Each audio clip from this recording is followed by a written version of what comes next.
우리 어린이 여러분 안녕. 금리란 무엇이냐면 내가 친구에게 장난감을 빌리는 대신에 내가 그 친구에게 사탕 한 개를 주기로 했을 때 그 사탕이 바로 금리예요. 은행에서도 마찬가지로 내가 은행에서 돈을 빌리면 빌리는 그 대가로 은행에 돈을 조금 더 갚아야 하는데 그게 금리예요. 그럼 금리가 낮다는 말은 내가 은행에서 돈을 빌릴 때 빌린 돈에 아주 조금 더 그 대가로 돈을 내면 되겠죠. 하지만 시간이 지나면서 금리가 올라갔다면 이제는 내가 은행에서 빌린 돈에 그 대가로 돈을 더 많이 내야 하니까 은행에서 돈을 빌리는 게 부담스러워지겠죠. 그래서 돈을 빌리는 게 점점 어려워지죠. 내가 친구한테 장난감을 빌리려고 하는데 친구가 그럼 사탕 3개 줘 라고 해봐요. 장난감 빌리는데 망설여지겠죠. 아니 원래는 한 개 받던 놈이 3개 달라고 하니까 그게 싫잖아요. 그래서 금리가 오르면 돈을 빌리는 게 부담스러워져서 사람들이 돈을 빌려서까지 물건을 사거나 집을 사거나 자동차를 사는 게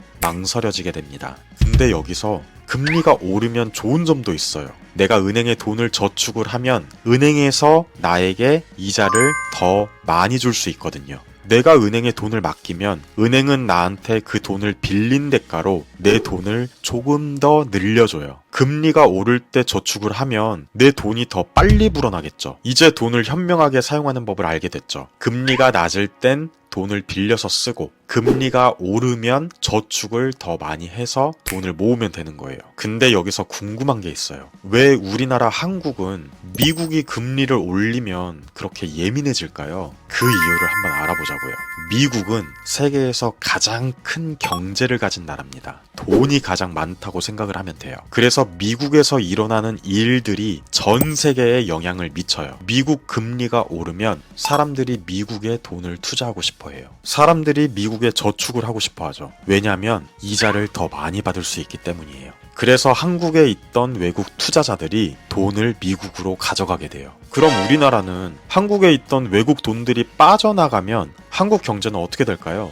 바로 원화 가치가 떨어질 수 있어요. 우리나라 돈의 힘이 약해진다는 거예요. 만약 미국 달러가 강해진다면 원화로는 더 많은 돈을 줘야 미국에서 물건을 살 수 있게 돼요. 미국 과자나 미국 제품들을 평소보다 더 비싸게 주고 사야 되는 거예요. 그럼 우리나라 물가가 오르겠죠. 생각해보세요. 원래 평소에 500원에 사 먹었던 사탕이 갑자기 1000원이 되면 이거를 살까 말까 망설여지겠죠. 이렇게 물가가 오르면 사람들은 돈을 더 아껴 쓰려고 하고 우리나라 경제는 위축될 수 있습니다. 왜냐면 사람들이 돈을 안 쓰잖아요. 500원짜리 사탕 1000원에 살 거예요? 원래 같았으면 1000원이면 2개를 사는데. 그쵸. 우리나라 사람들이 돈을 안 쓰면 장사하는 아저씨, 아줌마들이 돈을 덜 벌겠죠. 그래서 미국이 금리를 올리면 한국도 어쩔 수 없이 금리를 따라 올려야 할 때가 많아요. 그렇지 않으면 더 많은 사람들이 미국으로 돈을 가져갈 테니까 한국 경제가 어려워질 수 있거든요. 그러니까 미국 금리가 오르면 한국도 금리를 올리고 그러면 한국 사람들은 돈을 빌리는 게 더 어려워지고